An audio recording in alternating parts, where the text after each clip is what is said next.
Հայոց ցեղասպանության 110-րդ տարելիցն է։ Բարձրաստիճան պաշտոնյաներն առավոտյան Ծիծեռնակաբերդի հուշահամալիրում հարգանքի տուրք են մատուցել ցեղասպանության զոհերի հիշատակին։ Արարողությանը մասնակցել են նախագահ Վահագն Խաչատուրյանը, վարչապետ Նիկոլ Փաշինյանը, այլ պաշտոնյաներ, օտարերկրյա դիվանագետներ։ Երեկ երեկոյան էլ ավանդական ջահերով երթն է անցկացվել մի ուրացիր կարգախոսով։ 1915 թվականին տեղի ունեցած ոճրագործությունը, որի հետևանքով Օսմանյան կայսրությունում ավելի քան 1.5 միլիոն հայ սպանվեց, 20-րդ դարի առաջին ցեղասպանությունն է համարվում։ Թուրքիան հերքում է ցեղասպանություն իրագործելու մեղադրանքները։ Այնինչ պատահեց հայերին 20-րդ դարի սկզբին շղթայի մի օղակ է, որը ցավոք դեռևս ավարտված չէ, կարծում է բելգիացի հայագետ Բերնար Կուլին։ Ըստ նրա, մի շարք երկրների, այդ թվում Թուրքիայի կողմից հայոց ցեղասպանությունը չճանաչելը, Թուրքիայի տարածքում հայկական հուշարձանների վիճակը, Արցախից հայկական ներկայության վերացումը, հայերի տեղահանումն ու նրանց նախնիների հողերում իրենց ներկայության հետքերի ջնջումը նույն տրամաբանության շարունակությունն են, ինչ եղել է 1915 թվականին։ Ահա թե ինչու ապրիլի 24-ն այդքան կարևոր է ոչ միայն հայերի, այլև բոլոր նրանց համար,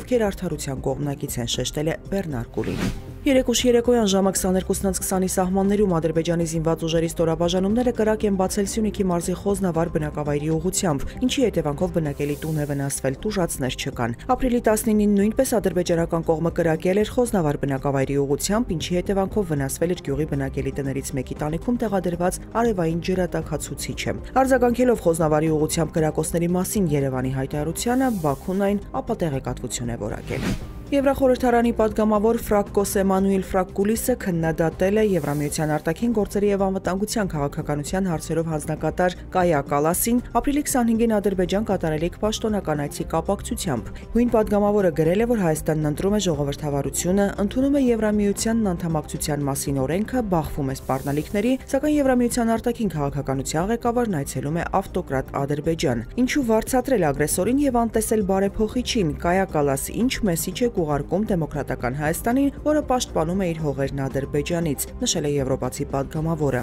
Բաքու այցի հետ կապված Կալասին քննադատել եւ անհանգստություն են հայտնել նաեւ եվրոպական տարբեր երկրների պատգամավորներ։ Ուկրաինայի մայրաքաղաք Կիևում գիշերային հրթիռակոծությունների եւ անօդաչու թռչող սարքերի հարվածների հետևանքով 9 մարդ է զոհվել, վիրավորվել 63-ը, այդ թվում 6 երեխա։ Երկրի արտակարգ իրավիճակների ծառայության հաղորդմամբ վնասվել են բնակելի շենքեր, փլատակների տակ մարդկանց որոնողական աշխատանքներ են իրականացվում Կիևի 5 շրջաններում։ Խարկովի քաղաքապետ Իգոր Տերեխովը նույնպես հայտնել է հարձակման մասին, քաղաքին 7 հրթիռ է հարվածել։ ԱՄՆ նախագահ Դոնալդ Թրամփը կրկին քննադատել է Ուկրաինայի նախագահին, այս անգամ այն բանի համար, որ Վլադիմիր Զելենսկին հայտարարել է, թե Ուկրաինան չի ճանաչի Ղրիմի բռնակցումը եւ այստեղ քննարկելու բան չկա։ Թրամփը պնդել է այս հայտարարությունը շատ վնասակար է Ռուսաստանի հետ խաղաղության բանակցությունների համար։ Զելենսկին գլուխ գովալու տեղ չունի, Ուկրաինայի վիճակը շատ վատ է, հավելել է Սպիտակ տան ղեկավարը։ Զելենսկին իր հերթին պատասխանել է Թրամփի քննադատությանը, հիշեցնելով Միացյալ Նահանգների Ղրիմի հռչակագիրը, Ռուսաստանի կողմից թերակղզու բռնակցումը չճանաչելու մասին։